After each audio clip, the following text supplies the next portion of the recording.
The mic on. There we go. Sorry, we had technical difficulties right out of the shoot here.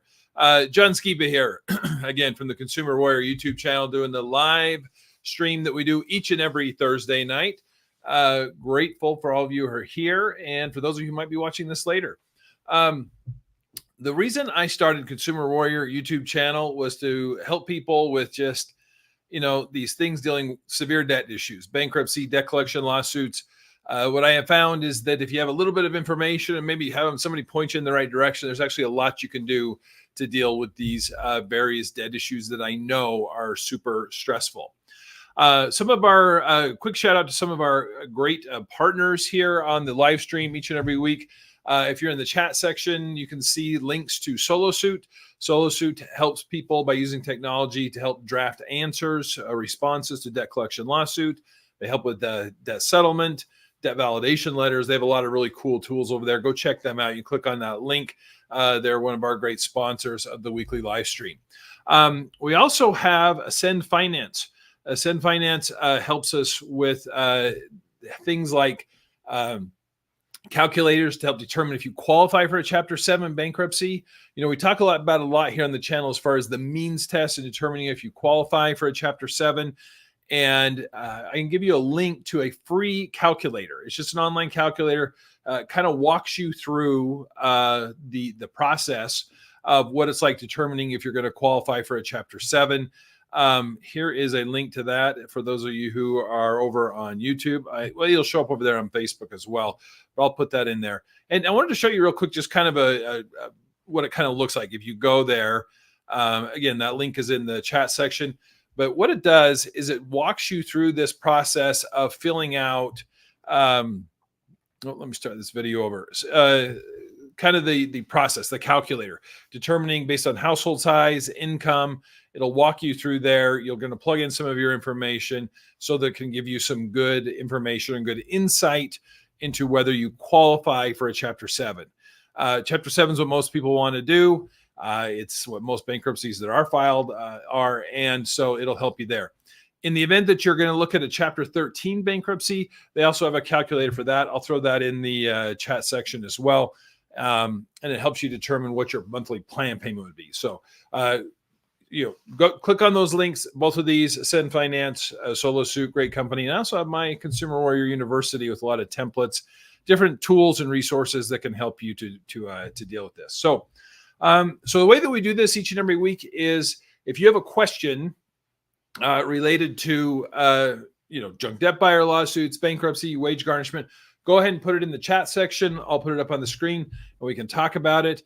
Again, my disclaimer that I give each and every week, which I know is annoying that we lawyers do this, is that I'm a licensed attorney in the state of Arizona. I'm not licensed anywhere else. And so this is just nothing but some guy talking on YouTube. This is not legal advice.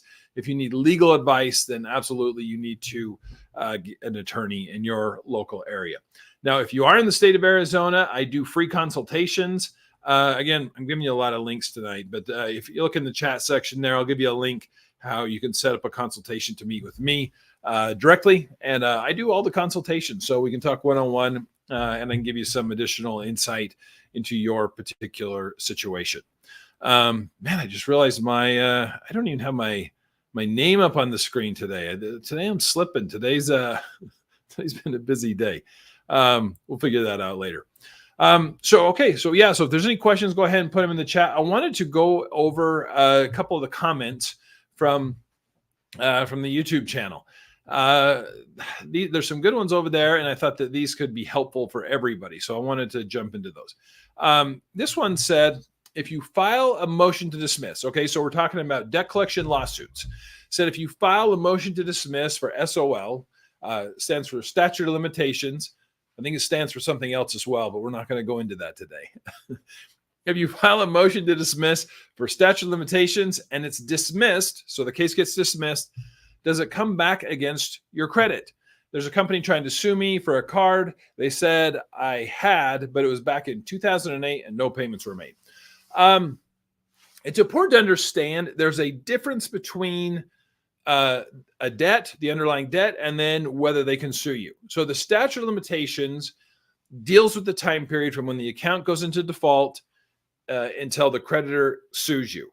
So it's that, like in Arizona, the statute of limitations on a credit card is 6 years from the time that you stop paying on the card. They then have 6 years to file a lawsuit. And if they wait too long, they're barred forever from doing it. And so that being said, if a debt is outside the statute of limitations, they can't sue you on it, but they can still try to collect on it. And you'll see this, even debt buyers, they will buy what we call out of statute debt, where they will try to collect on that, even though it's been, it's outside the statute a few years.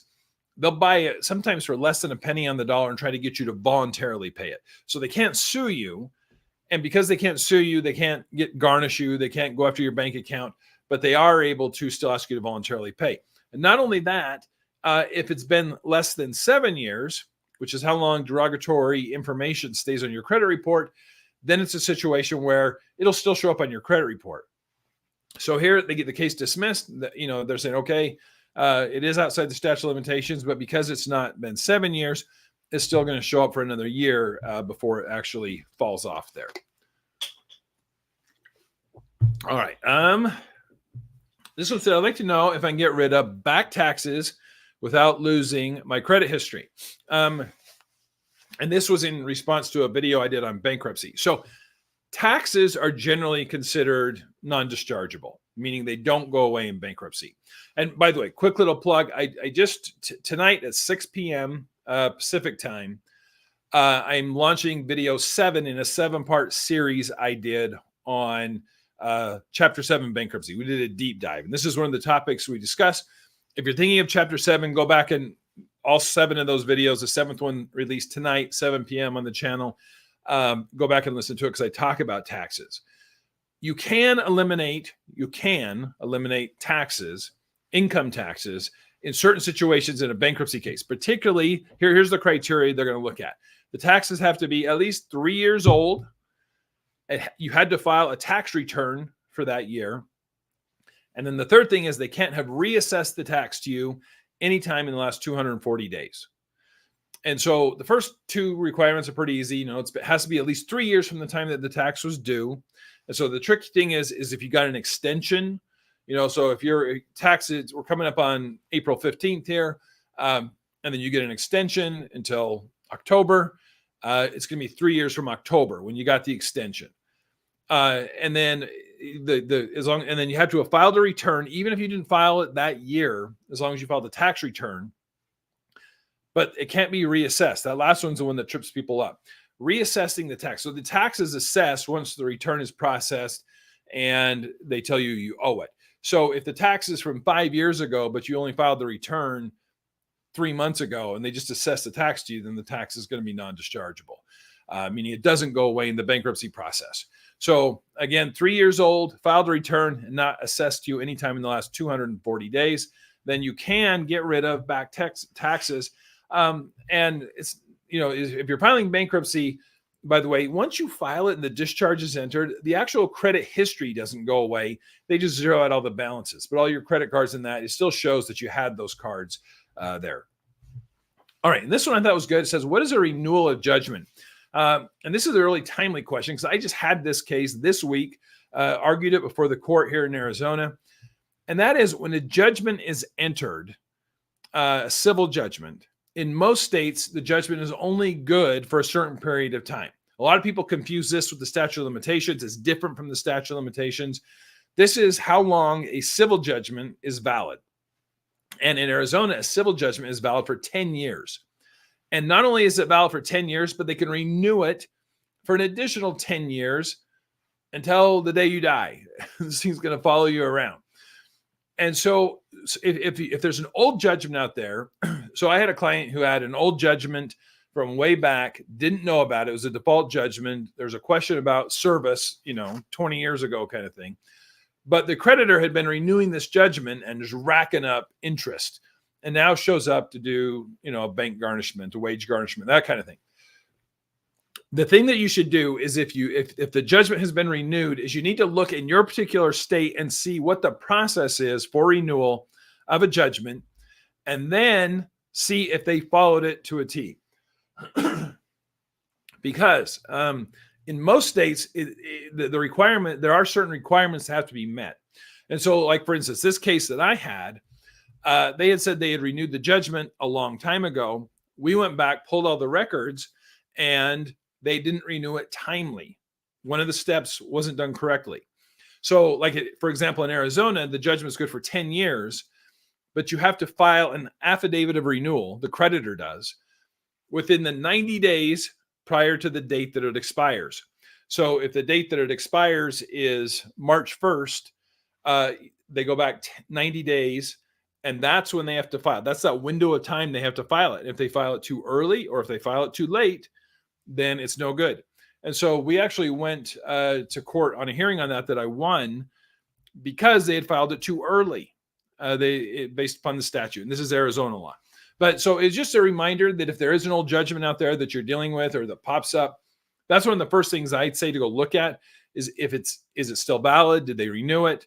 And if they didn't renew it, or even if they did, make sure that they did that timely. So, all right, let's go ahead and go over any question.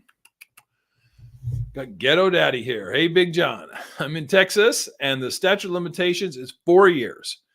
I have 3 debts that have been delinquent for 2 years. Think I should wait it out. 3 debts that have been delinquent for 2 years. It's a guessing game because I can tell you, particularly with credit cards, most of them, so the normal thing is they do their internal collections for 180 days. So for 6 months, charge it off, package it up, and sell it. Now, some of the creditors that keep their own debt, Bank of America, Capital One, American Express tends to file lawsuits pretty quick. I mean, they usually file within the first 12 months. Everybody else is delayed, and particularly if they sell it to a junk debt buyer like LBNB Funding, Portfolio Recovery Associates. I've seen those guys sit on it for 3, 4, even 5 years before they file suit. I've also seen them where they don't bring it. And a lot of it will depend on the amount of the lawsuit. They do have, particularly the big debt buyers are pretty sophisticated as far as, they do have some background information on you based on credit report, based upon what they believe is their ability to collect on it. And so it depends on a lot of it. And, a lot of people think that the big debts are the ones that are going to get the lawsuit. If you have this $50,000 credit card, that for sure they're going to file suit on that one.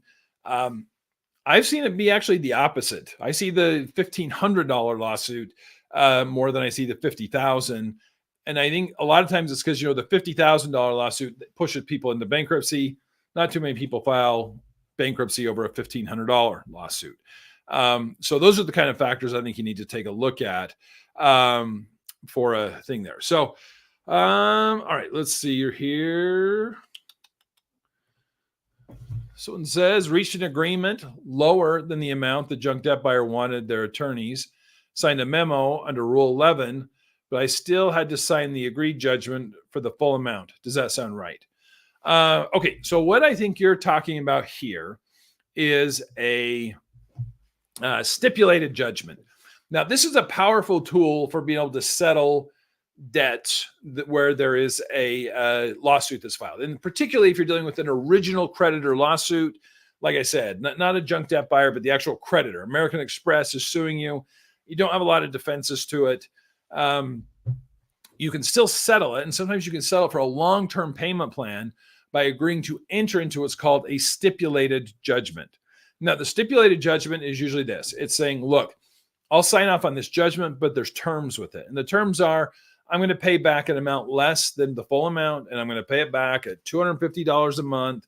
And as long as I'm making these payments, the creditor agrees not to do any additional collections against me. They're not going to try to garnish me or lien my house or anything like that.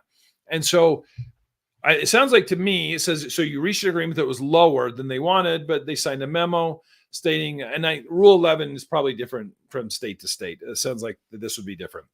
The judgment is for the full amount. So usually what the stipulated judgment will be is they will say, okay, we get judgment in the full balance. However, if you make these monthly payments, then you don't have to then you don't pay the full balance. You'll just pay off this settled lower amount. So you want to make sure the lower amount is actually included in there and those terms are in there. I always say you got to make sure that what we call a covenant not to execute or a covenant not to collect, where there's this promise in there that they're not going to continue to badger you about this, is the way that I would approach that. So I think that's what they're talking about there.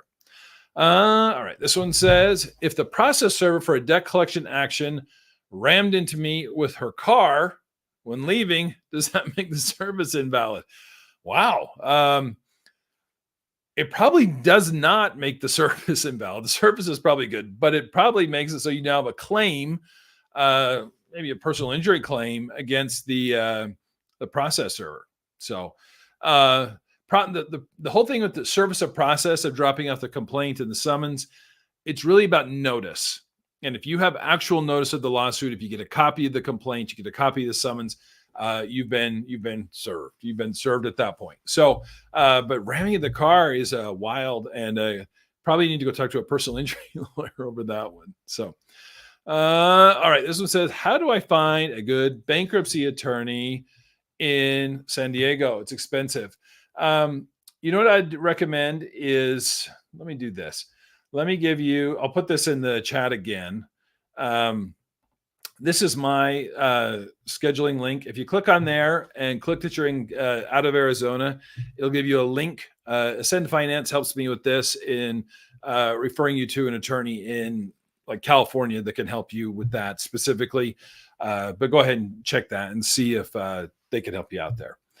All right, let's see here. Okay, let's see what Sean has to say. I live in Wisconsin. I need to decide whether to file a Chapter 7 or not. I'm worried due to the lack of legal knowledge about how being sued goes. I think that might be better just to start fresh. And, you know, that makes sense. And that's frankly what I talk about in consultations all day long here in Arizona is, you know, kind of weighing out those options. And the things I look at, you know, if it's something where the lawsuit is large and if there's a risk of losing the lawsuit, and there's always a risk, no matter how strong the defenses are, there's always a risk. Maybe bankruptcy is a better option. I always say, you know, is it one of these things where if we get rid of this lawsuit, if we win on this one, there's going to be two more that are going to come in the next several months. You know, maybe it's just better. If it's something where there's just no way you're going to be able to dig out of it, or if you're just making the monthly minimums, or, you know, robbing Peter to pay Paul kind of thing, then I would say Chapter 7 is not a bad option. Like I said, half of what I do all day is Chapter 7 bankruptcies. There are plenty of times, and lawsuits are one of the big things that kind of tip most people over to going the bankruptcy route. So I would recommend you contact an attorney in your particular state and see what they say. If you want the scheduling link I can put in there, the people over at Ascend Finance, they can put you in connection with an attorney in Wisconsin who can help you to be able to go through that. But sometimes I think it's not a bad idea. So, all right. Shannon says, if you log on to the site, will that reset the statute of limitation? A box came up with questions, so I didn't click it. So, you know, the statute of limitations in most jurisdictions, it's going to be more than just checking a box. Usually, sometimes making a payment in some jurisdictions will do that. In Arizona, that's not the case. We actually got a really good decision out of the Arizona Supreme Court, and they said that the statute of limitations does not restart unless you bring it out of default. So you'd have to bring everything current on it to bring it out of default. Usually, you have to acknowledge the debt somehow, bring it current, make substantial payments on it. Usually checking the box alone, though, is not going to be sufficient. So, you know, because I know that you will get debt collectors who will call you and try to get you to make minimal payments on it. I wouldn't do that. But something like that is unlikely. So, all right, let's do one more. Shannon Dumore says, is it rare for a judge to allow the credit card to lien on property because it becomes secured? So the only way so credit card debt is unsecured. There's no collateral attached to it, no property attached to it. And so because of that, they don't have a whole lot of options other than being loud and annoying and damaging your credit. That's the way that they have to operate, unless they sue you. If they file that lawsuit and get the judgment against you, then that changes things, because once they have a judgment, they can go and record it with the county recorder. In most jurisdictions, that's then going to act as a lien against any real estate in that county. They can garnish your wages. They can garnish bank accounts. They can seize other property that's not protected by all these exemption laws. So that's why, I always say, if you sued a lawsuit, it's important to file an answer to it. You want to avoid that judgment, because once they have the judgment, things change. That's their, what I call their hammer. That's their hammer that they come after you with. Before that, there's not a lot they can do. They can be loud and annoying and stress everybody out, but they don't have the hammer. So hopefully that's all helpful to you. Again, check out some of those, the links there. Again, if you're thinking of Chapter 7, bankruptcy, I'll put the link in there again, where you can check out the thing over to Ascend Finance, see if it's something that you would qualify for. And if you're in the state of Arizona, let me give you my scheduling link one more time. I'll put that in there where you can set up an appointment. You can also use this if you're not in Arizona, and we can help connect you with someone who can help you with your particular case. And with that being said, I think we'll close it out for this Thursday night. Thanks everybody for checking in, and we'll catch you next week.